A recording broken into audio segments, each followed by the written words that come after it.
The clinking of coffee cups in the sunlit kitchen was once the sound of comfort for Adam Moore. Every morning, his wife, Claire, would sit across from him at their polished oak dining table, her hair still tousled from sleep. Adam adored those small, tender moments, the warmth of her laughter that seemed to fill their home.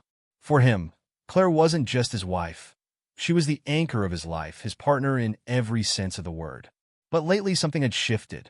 The laughter wasn't as frequent, the smiles not as genuine. Adam, a data analyst who worked long hours, began noticing the distance growing between them. Claire's phone seemed glued to her hand, her late-night work meetings more frequent than before. At first, Adam dismissed his doubts. After all, they'd been together for 8 years, and Claire had always been fiercely independent. But the coldness in her demeanor had become impossible to ignore. It was on a Friday evening, as Adam returned home after another grueling week, that he first felt it, a shadow of unease that chilled him to the bone. The house was too quiet. Claire's car was parked in the driveway, but the lights were dim, and her usual greeting was absent. He called out, "Claire? You home?" In the kitchen, her voice chimed, cheerful yet strained. Adam walked in to find her scrolling through her phone, the glow from the screen illuminating her face. She glanced up and smiled, but there was something off, an emptiness in her eyes he couldn't quite place. "Long day?" she asked, standing to pour him a glass of water. "Yeah, you," Adam replied, watching her every move. Her casual tone felt rehearsed, her gestures too deliberate. Same old," Claire shrugged. "Oh, by the way, I'll be out late tomorrow. Got a meeting with a client." Adam frowned. "On a Saturday night?"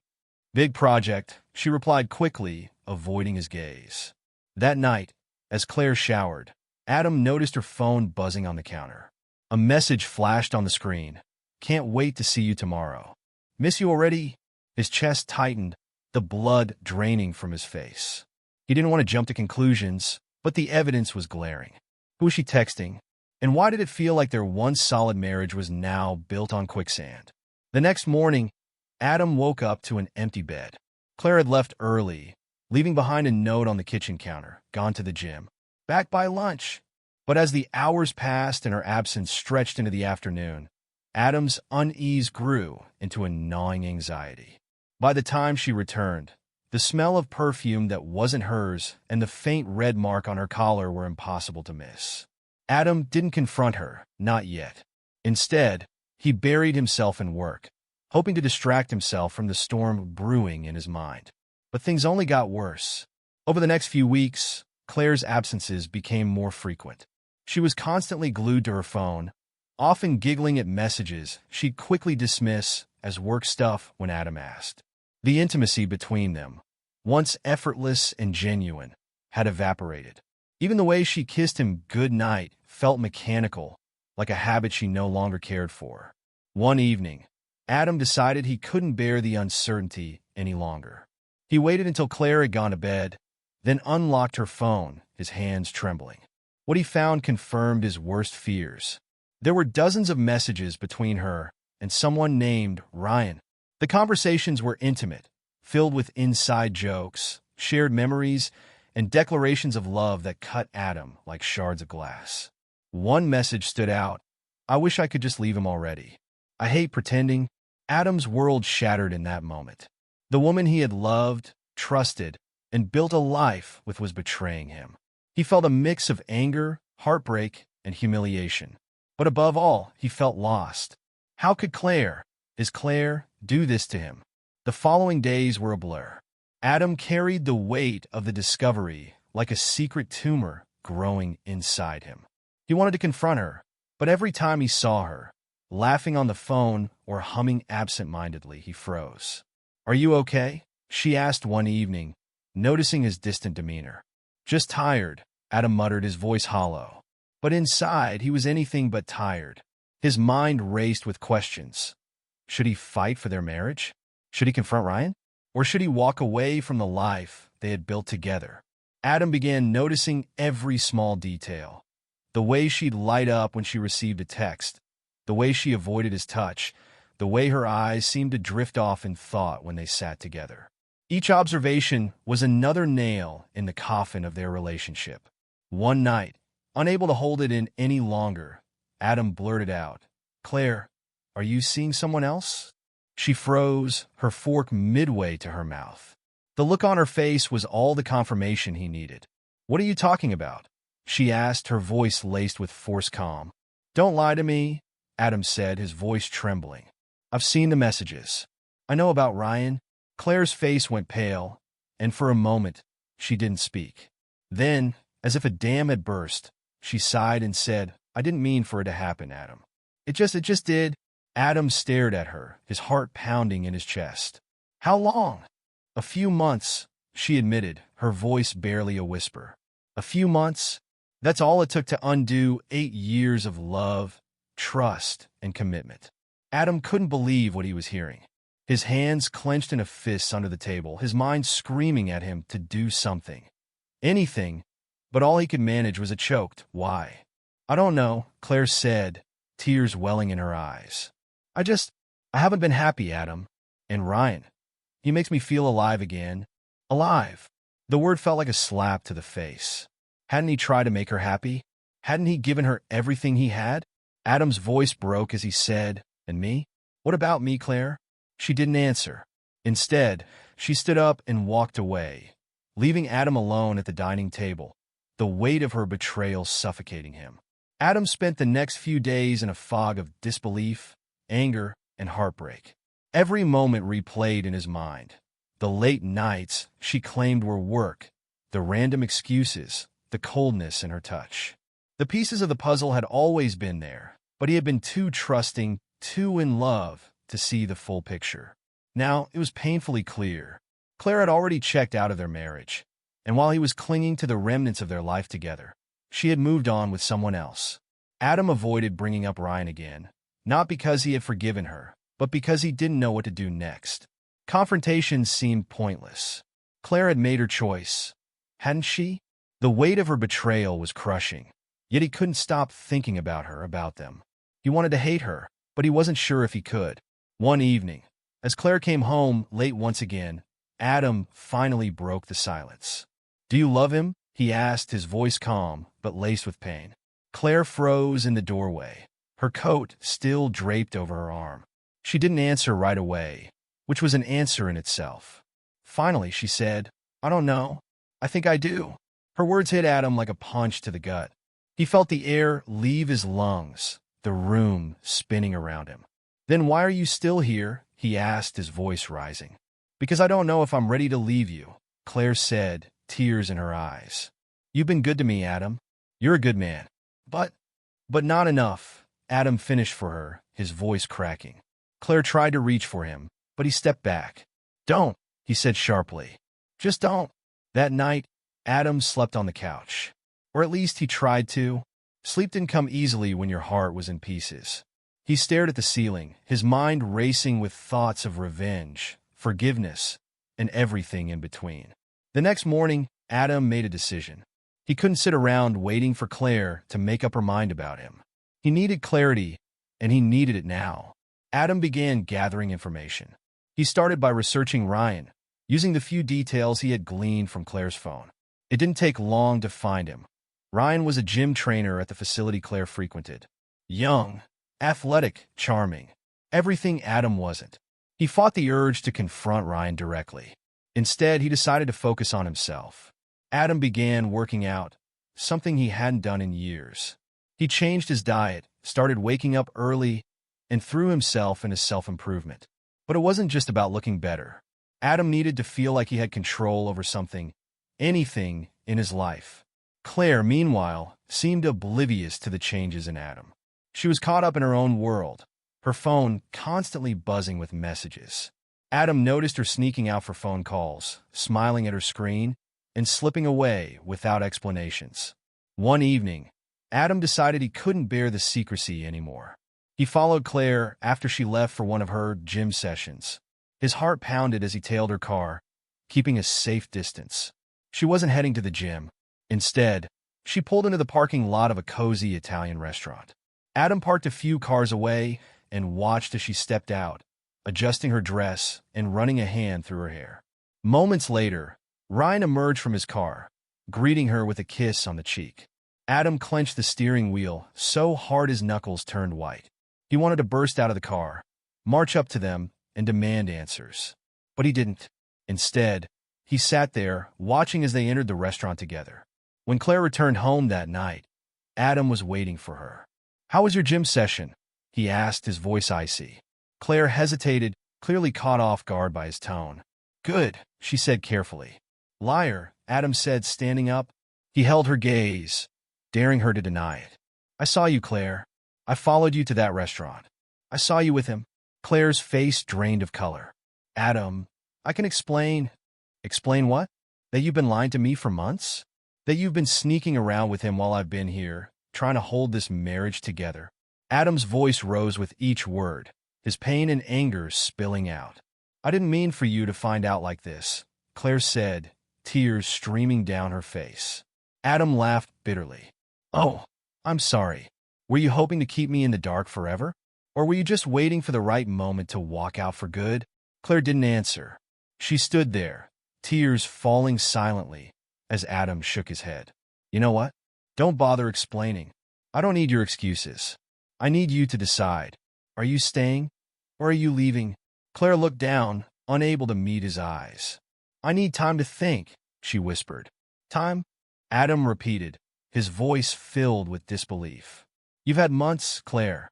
Months to figure out what you want. But you know what? Take all the time you need. I'm done waiting." Over the next few weeks, Claire moved out, claiming she needed space to figure out what she truly wanted. Adam was devastated, but he also felt a strange sense of relief. The limbo was over. He no longer had to wonder what she was thinking or where she was. He threw himself even further into his work, his fitness, and his personal growth. Slowly, he began to rebuild his life, focusing on himself for the first time in years. Friends and co-workers noticed the change in him, complimenting his newfound confidence and energy. One evening, months after Claire had left, Adam received a message from her. It was simple. "Can we talk?" He stared at the screen, his heart pounding. Part of him wanted to ignore it, to move on without looking back. But another part of him needed closure. Adam agreed to meet her at a cafe the following weekend.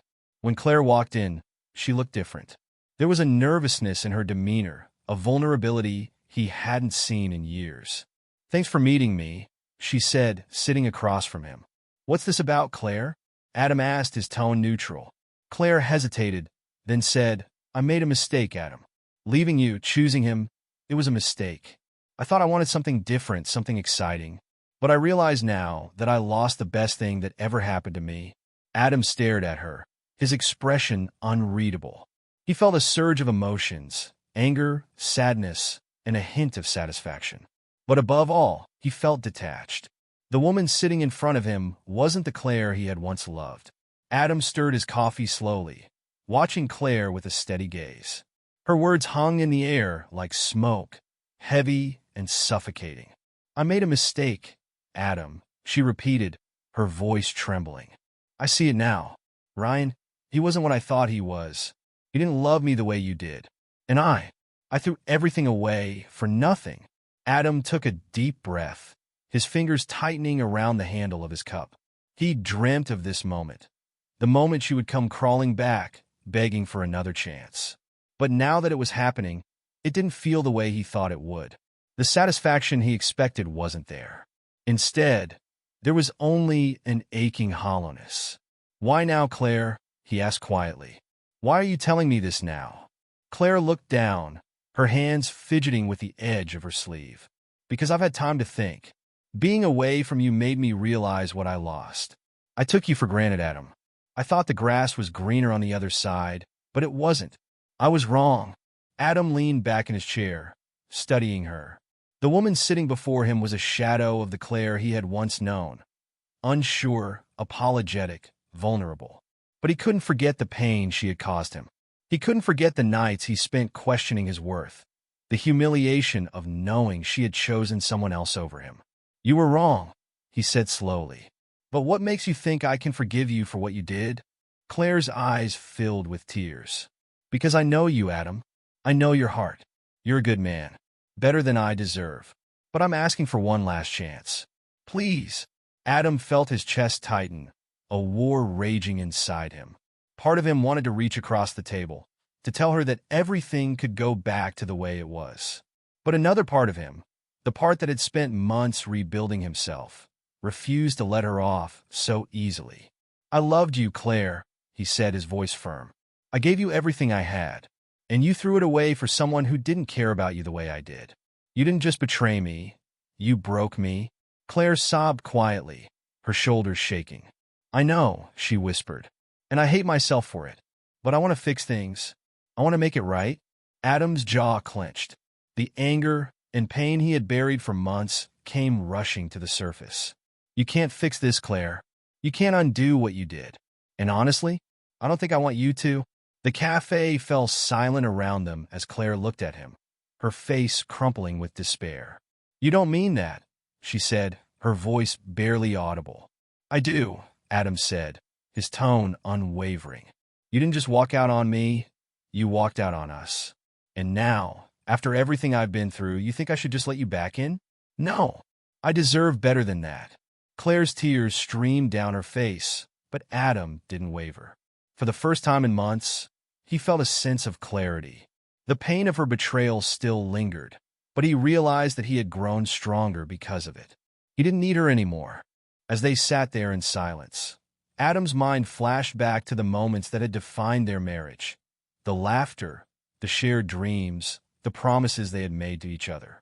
Those moments were real, but they were in the past, and he couldn't let himself be trapped there anymore. "I hope you find what you're looking for, Claire," he said finally, standing up and placing a few bills on the table. "But it's not going to be with me." Claire looked up at him, her face a mix of shock and heartbreak. "Adam, please." But he shook his head. "Goodbye, Claire." With that, he walked out of the cafe, leaving her behind. Outside, the cold air hit Adam's face, but he felt lighter than he had in months. He had finally taken control of his own story, refusing to let her dictate his worth. For the first time, he felt free. Adam stepped onto the sidewalk, his breath visible in the crisp evening air. As he walked away from the cafe, the weight on his chest began to lift. For months, he had felt like a prisoner to his own heartbreak, his life revolving around Claire's betrayal. But now, he realized he had done something he didn't think he was capable of. He had let her go. The following weeks were a whirlwind of emotions. There were moments when he doubted his decision, when memories of Claire crept into his mind and made him question if he had done the right thing. But those moments were fleeting. He reminded himself of the pain she had caused and the strength he had found in her absence. Adam threw himself deeper into his new routine. His mornings started with a run through the park, the cold air invigorating his senses. He spent his afternoons working, landing new clients and earning the respect of his colleagues. And in the evenings, he focused on hobbies he had long neglected, reading, cooking, and even painting, a passion he hadn't pursued since college. Friends who had been worried about him during the dark days of his separation were amazed at his transformation. His best friend, Mark, couldn't stop teasing him. "Who is this guy?" Mark joked one evening over beers. "6 months ago, you were holed up in your apartment like a hermit. Now you're running marathons and making gourmet meals. Did I miss the part where you became a superhero?" Adam laughed, genuinely this time. "I just realized I had to stop letting my past define me," he said. "Claire made her choices, and I made mine. I'm finally living for myself." Mark raised his glass. "To the new Adam," he said. "To the new me," Adam echoed, clinking their glasses together. But as much as Adam tried to move forward, life had a way of testing him. One afternoon, as he was heading out of the office, he spotted Claire standing by his car. She looked hesitant, her hands clasped in front of her as she waited for him. "Claire," Adam said, his voice even. "What are you doing here?" "I needed to see you," she said softly. "I know you said it was over, but I couldn't let it end like that. I needed to tell you." She hesitated, searching for the right words. "I needed to tell you how proud I am of you." Adam raised an eyebrow, caught off guard. "Proud?" Claire nodded. "You've changed, Adam. You're stronger, more confident. You're amazing. And I hate that I didn't see it before." Her words stirred something in him, but not in the way they once might have. Instead of anger or longing, he felt a quiet sense of closure. "I'm not the same person I was when we were together," Adam said. "I've grown, Claire. I've had to. And as much as it hurt to lose you, I think it's the best thing that ever happened to me." Claire's eyes filled with tears. "I'm happy for you, Adam. Truly. I hope one day you can forgive me." Adam considered her words carefully. "I don't hate you, Claire," he said. "I don't think I ever could. But forgiveness doesn't mean forgetting. What happened between us, it changed me, and I've made my peace with it." Claire nodded, wiping her eyes. "Thank you," she whispered, "for everything." She turned to leave, but Adam called after her. "Claire." She stopped, looking back at him. "I hope you find happiness," he said sincerely. Claire smiled through her tears. "I hope you do too." And with that, she walked away, disappearing into the crowd. In the days that followed, Adam felt a sense of calm he hadn't experienced in years. His encounter with Claire had given him the closure he didn't realize he still needed. For the first time, he felt like he could fully move on. A few weeks later, at a friend's dinner party, Adam met someone new. Her name was Emily, a kind, intelligent woman with a warm smile and a sharp wit. They struck up a conversation that lasted well into the night. And for the first time in a long time, Adam felt a spark of hope. As they exchanged numbers and said their goodbyes, Adam realized something important. He wasn't just moving on from Claire. He was opening himself up to the possibility of love again. In the months following his meeting with Emily, Adam's life took on a new rhythm. Their relationship grew naturally. Easy conversations, shared laughter, and a sense of comfort that felt like coming home. Emily wasn't just a breath of fresh air. She was a reminder that life had a way of surprising you when you least expected it. But Adam was careful this time. He didn't rush into anything, and he made sure to communicate openly. His past had taught him that relationships required more than just love. They demanded honesty, effort, and mutual respect. Emily, understanding his hesitations, matched his pace. They built something steady, something real. One crisp autumn evening, as they walked through the park hand in hand, Emily paused under a canopy of golden leaves. "You've been quiet," she said, studying his face. "What's on your mind?" Adam smiled, his thumb brushing against her hand. "I was just thinking about how much has changed in a year," he said. Emily tilted her head. "Good changes, I hope?" "The best," Adam said sincerely. He stopped walking, turning to face her. "You've been a big part of that, you know." Emily smiled, her cheeks flushing slightly. "Well, I'm glad," she said softly. For a moment, Adam felt the urge to tell her everything, to explain just how much her presence had healed him, how she had restored his faith in love and himself. But instead, he simply pulled her into a hug, letting the warmth of her embrace say what words couldn't. Adam's journey wasn't just about finding someone new, though. It was about finding himself. He continued to nurture the life he had rebuilt, his work, his passions, his friendships. The man who had once been broken by betrayal was now thriving in ways he never thought possible. Claire, too, was a part of his story, though she had faded into the background of his life. Occasionally, he would think of her, not with anger or longing, but with gratitude. Her betrayal had been a painful lesson, but it had also been the catalyst for his growth. One day, while cleaning out an old drawer, Adam came across a photo from his wedding day. In the picture, he and Claire stood side by side, their smiles bright and their eyes full of hope. He stared at the photo for a long moment, then placed it back in the drawer. It was a part of his past, and he had made peace with it. A year to the day after Claire had left, Adam found himself standing in front of a mirror, adjusting his tie. He was heading to a gala Emily had invited him to, a charity event she had helped organize. As he looked at his reflection, he hardly recognized the man staring back at him. The man in the mirror was confident, composed, and content. He had scars, yes, but those scars were proof of his resilience. At the gala, Adam watched as Emily worked the room, her warmth and charm drawing people to her effortlessly. When she caught his eye from across the room and smiled, his chest tightened with a feeling he hadn't allowed himself to feel in years, pure, unfiltered joy. As she made her way back to him, Adam realized that life had a way of balancing itself out. Pain and loss were inevitable, but so were growth and happiness. The key was learning to let go of what no longer served you and embracing what lay ahead. That night, as they walked home together under the glow of the city lights, Emily slipped her hand into his. "Do you ever think about where you were a year ago?" she asked. Adam nodded. "All the time," he admitted, "but not in the way I used to. I don't dwell on it anymore. It's just part of the journey." Emily smiled. "And where are you now?" Adam looked at her, his heart swelling with gratitude. "Right where I'm supposed to be," he said. The chapter of his life with Claire had closed, and a new one had begun. It wasn't perfect. It never would be. But it was his, and for the first time in a long time, Adam felt like the author of his own story. And this time, he was determined to make it a happy one.